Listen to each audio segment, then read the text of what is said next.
Sebab itu, aku menasihatkan kamu. Aku, orang yang dipenjarakan karena Tuhan, supaya hidupmu sebagai orang-orang yang telah dipanggil, berpadanan dengan panggilan itu. Hendaklah kamu selalu rendah hati, lemah lembut, dan sabar. Tunjukkanlah kasihmu dalam hal saling membantu.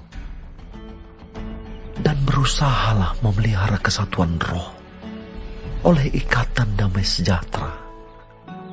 Satu tubuh dan satu roh, sebagaimana kamu telah dipanggil kepada satu pengharapan yang terkandung dalam panggilanmu. Satu Tuhan, satu iman, satu baptisan, satu Allah, dan Bapa dari semua Allah, yang di atas semua, dan oleh semua, dan di dalam semua.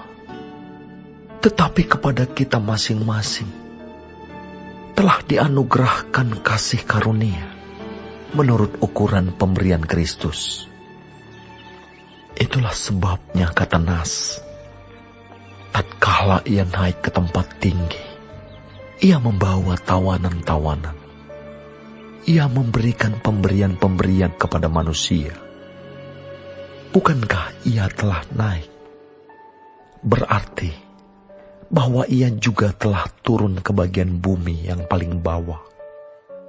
Ia yang telah turun, ia juga yang telah naik jauh lebih tinggi daripada semua langit, untuk memenuhkan segala sesuatu.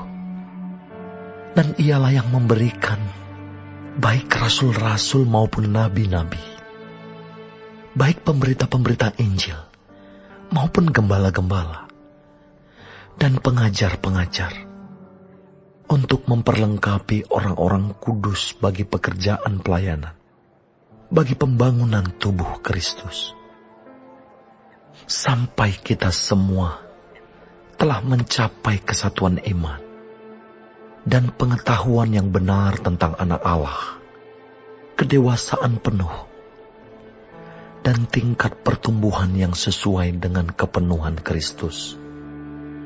Sehingga kita bukan lagi anak-anak yang diombang-ambingkan oleh rupa-rupa angin pengajaran, oleh permainan palsu manusia dalam kelicikan mereka yang menyesatkan. Tetapi dengan teguh berpegang kepada kebenaran di dalam kasih, kita bertumbuh di dalam segala hal ke arah Dia, Kristus yang adalah kepala. Daripadanyalah seluruh tubuh yang rapih tersusun dan diikat menjadi satu oleh pelayanan semua bagiannya, sesuai dengan kadar pekerjaan tiap-tiap anggota, menerima pertumbuhannya dan membangun dirinya dalam kasih. Sebab itu kukatakan dan kutegaskan ini kepadamu di dalam Tuhan. Jangan hidup lagi sama seperti orang-orang yang tidak mengenal Allah, dengan pikirannya yang sia-sia dan pengertiannya yang gelap, jauh dari hidup persekutuan dengan Allah, karena kebodohan yang ada di dalam mereka dan karena kedegilan hati mereka. Perasaan mereka telah tumpul, sehingga mereka menyerahkan diri kepada hawa nafsu dan mengerjakan dengan serakah segala macam kecemaran. Tetapi kamu bukan demikian. Kamu telah belajar mengenal Kristus,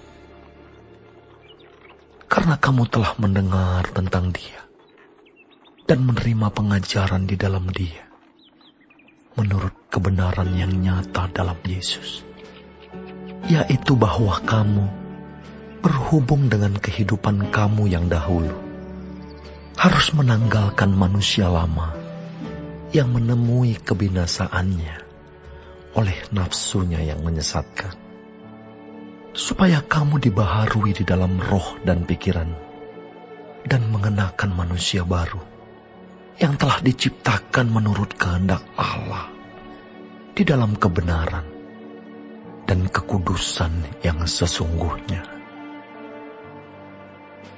Karena itu, buanglah dusta dan berkatalah benar seorang kepada yang lain, karena kita adalah sesama anggota.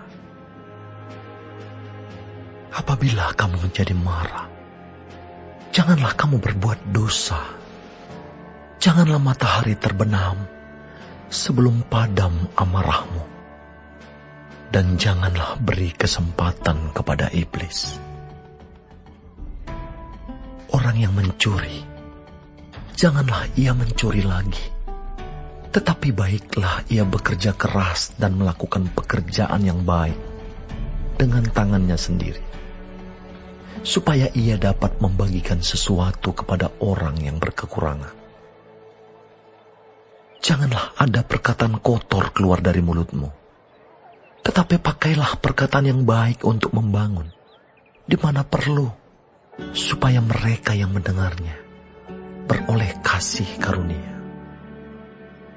Dan janganlah kamu mendukakan Roh Kudus Allah, yang telah memeteraikan kamu menjelang hari penyelamatan. Segala kepahitan, kegeraman, kemarahan, pertikaian, dan fitnah hendaklah dibuang dari antara kamu. Demikian pula segala kejahatan. Tetapi hendaklah kamu ramah seorang terhadap yang lain, penuh kasih mesra, dan saling mengampuni, sebagaimana Allah di dalam Kristus telah mengampuni kamu.